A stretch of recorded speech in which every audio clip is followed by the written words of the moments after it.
Olympic games ఇది sports persons అందరికీ ఒక ఫైనల్ డెస్టినేషన్ లాంటిది. ఈ గేమ్స్ స్టార్ట్ అయినప్పుడు ఒక మినీ కురుక్షేత్ర వారే జరుగుతుంది. ఎందుకంటే అక్కడికి వచ్చే వాళ్ళు ఎన్నో ఆశలు ఆశయాలతో వస్తారు. అలాగే ఇందులో ఆడే స్పోర్ట్స్ పర్సన్స్ ఎవరైతే ఉన్నారో వాళ్ళ కోసం కాకుండా వాళ్ళ దేశం కోసం ఆడతారు. అక్కడ ఒక్క మెడల్ గెలిస్తే చాలు దేశం గర్వించినట్టే. అలా చేయడానికి వాళ్ళు ఎంతో కష్టపడతారు. అందుకే ఇది ఒక క్రీడా కురుక్షేత్రం. సో అలాంటి ఈ ఒలింపిక్స్ గేమ్ గురించి ఇన్ డీటెయిల్ గా మనం ఈ వీడియోలో తెలుసుకోబోతున్నాం.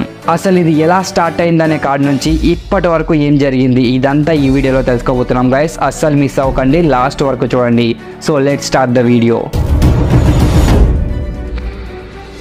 ఒలింపిక్స్ గురించి మాట్లాడుకునే ముందు అసలుకి దీనికి ఈ పేరు ఎలా వచ్చిందో తెలుసుకుందాం రండి. క్రీస్తు పూర్వం 8వ శతాబ్దంలో గ్రీకు సామ్రాజ్యంలోని రాజ్యాల మధ్య తరచూ యుద్ధాలు జరుగుతూ ఉండేవి. దానివల్ల ప్రజలు చాలా ఇబ్బంది పడేవారు. అందుకని ఈ యుద్ధాలు ఆపేసి రాజ్యాల మధ్య శాంతి భావన నెలకొల్పాలంటే ఈ రాజ్యాల మధ్య గేమ్స్ ఆడించడమే మంచిది అని చెప్పేసి గ్రీకులు అనుకున్నారు. అలా క్రీస్తు పూర్వం అంటే 776 BCలో గ్రీకు సామ్రాజ్యంలోని ఒలింపియా ప్రాంతంలో ఎవ్రీ 4 years కి ఈ స్పోర్ట్స్ ని కండక్ట్ చేసేవాళ్ళు. సో ఇది ఒలింపియా అనే ప్రాంతంలో కండక్ట్ చేశారు కాబట్టి దీనికి ఒలింపిక్స్ అనే పేరు వచ్చింది. అండ్ ఆ కాలంలో ఏం గేమ్స్ పెట్టేవారంటే హార్స్ రైడింగ్, ఇంకా రథాల పోటీ, రెజ్లింగ్, ఇంకా రన్నింగ్, ఇలా గేమ్స్ అనేవి ఉండేవి. అండ్ అలాగే ఈ గేమ్స్ జరిగేటప్పుడు యుద్ధాలే జరిగేవి కాదు.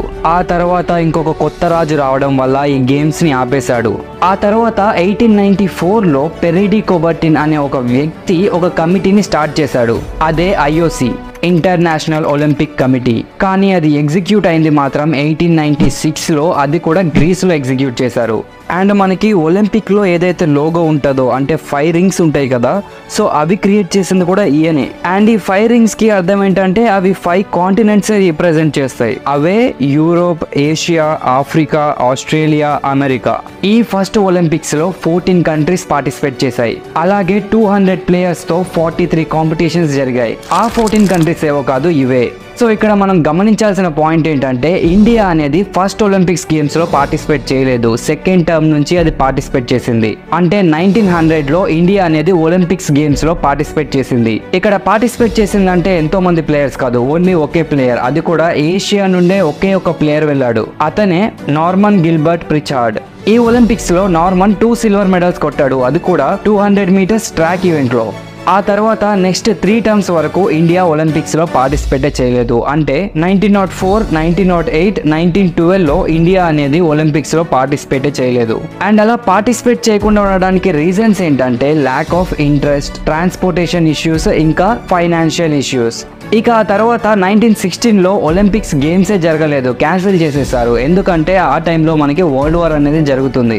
సో ఈ ఫస్ట్ వరల్డ్ వార్ వల్ల మనకి ఒలింపిక్స్ అనేవి క్యాన్సిల్ అయ్యాయి. నెక్స్ట్ నుండి అంటే 1920 నుండి ఇండియా అనేది పార్టిసిపేట్ చేయడం స్టార్ట్ చేసింది. అది కూడా సింగిల్ గా కాదు, ఒక టీమ్ గా. కానీ అప్పుడు మనకి ఒక్క మెడల్ కూడా రాలేదు. ఇంకా ఆ తర్వాత జరిగిన 1924 ఒలింపిక్స్ లో కూడా మనకి మెడల్ రాలేదు. అంటే మనకు అంటారు కదా ఓటమి తర్వాత గెలుపు వస్తుంది అన్నట్టు. సో అలాగే ఇక్కడ ఇండియా ఫస్ట్ లో మనకి అసలు మెడల్సే రాలేదు. కానీ 1928లో మన ఇండియా ఫస్ట్ గోల్డ్ మెడల్ అనేది సంపాదించింది, దట్ టు హాకీ గేమ్ లో.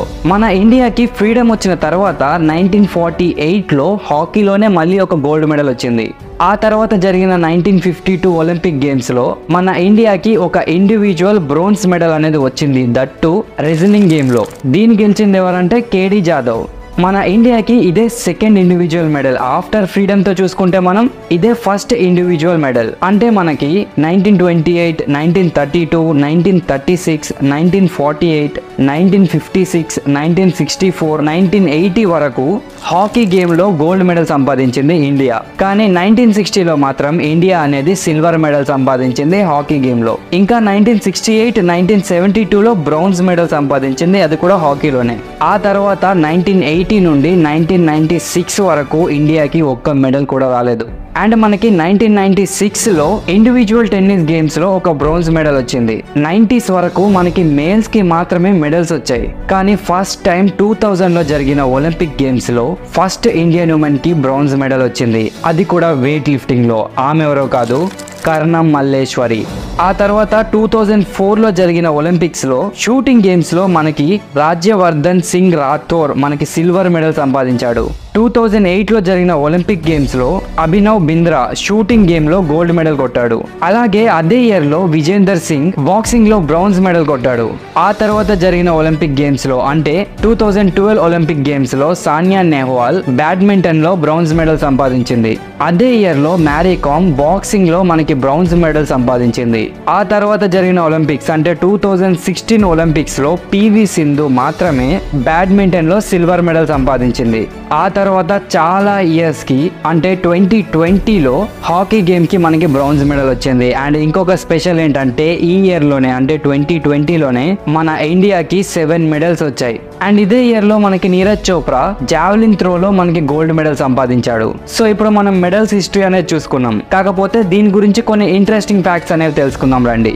ఈ ఒలింపిక్స్ లో స్పోర్ట్స్ పర్సన్స్ ప్రైజ్ మనీ కోసం ఆడరు, ఓన్లీ మెడల్స్ కోసమే ఆడతారు. ఈ ప్రైజ్ మనీ అండ్ ఇంకా ఎన్నో గిఫ్ట్లు అనేవి ఎవరు ఇస్తారంటే ఎవరైతే గెలుస్తారో వాళ్ళ దేశాల వాళ్ళు వాళ్ళకి ఎన్నో రకాలుగా అభినందిస్తారు.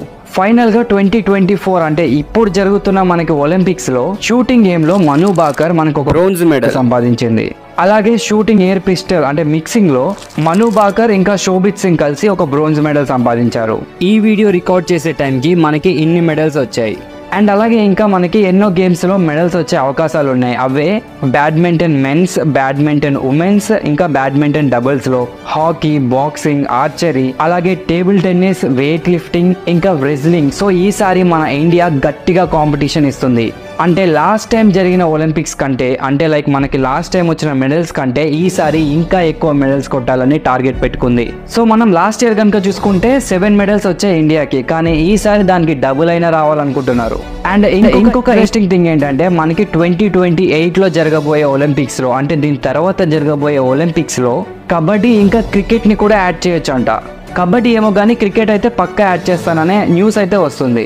అండ్ ఇంకా మన ఇండియన్ గవర్నమెంట్ అంటే నరేంద్ర మోడీ గారు ఏం చెప్పారంటే 2032 కల్లా ఈ ఒలింపిక్ గేమ్స్ అనేవి మన ఇండియాలో జరిపిస్తామన్నట్టు చెప్పారు. అంటే ఇక్కడ మనం అర్థం చేసుకోవాల్సిన విషయం ఏంటంటే మన ఇండియాని అంతలా డెవలప్ చేస్తాము 2032 కల్లా అని చెప్పారు. సో గైస్ తెలుసుకున్నారు కదా మనకి మెయిన్ ఈ వీడియోలో ఏం కాన్సన్ట్రేట్ చేసామంటే ఒలింపిక్స్ యొక్క గోల్డ్ మెడల్స్ అంటే మన ఇండియాకి ఎన్ని గోల్డ్ మెడల్స్ వచ్చాయి అనేది, అలాగే మన ఇండియా ఎన్ని మెడల్స్ సంపాదించింది అనే విషయం పైన మనం ఎక్కువ కాన్సన్ట్రేట్ చేసాం. ఇంకా దీని మీద ఇన్ డీటెయిల్ గా మనకి వీడియో కావాలి అనుకుంటే కింద కామెంట్ సెక్షన్ లో తెలియచేయండి, ఖచ్చితంగా చేస్తాను. అండ్ అలాగే మనం ఈ ఒలింపిక్స్ గేమ్ గురించి మాట్లాడుకోవాలంటే ఎంతో ఇన్ఫర్మేషన్ అనేది ఉంటుంది, కానీ దానికి మన వీడియో లెంత్ అనేది సరిపోదు. సో అందుకనే మీకు నెక్స్ట్ పార్ట్ అనేది కావాలనుకుంటే కామెంట్ చేయండి. ఇంకా మేము ఈ వీడియో చేయడానికి ఎంతో కష్టపడ్డాం గైస్, ఇన్ఫర్మేషన్ మొత్తం కలెక్ట్ చేయడానికి. సో ప్లీజ్ మీరు ఒక్క లైక్ చేయండి, మీ ఒక్క లైక్ మాకు ఎంతో సపోర్ట్ని ఇస్తుంది. అండ్ అలాగే ఇలాంటి ఎన్నో ఇంట్రెస్టింగ్ విషయాలు తెలుసుకోవడానికి మన ఛానల్ని ఇప్పుడే సబ్స్క్రైబ్ చేసి పక్కనే ఉన్న బెల్ ఐకాన్ని క్లిక్ చేయండి. So that's it guys, I will catch you in the next video.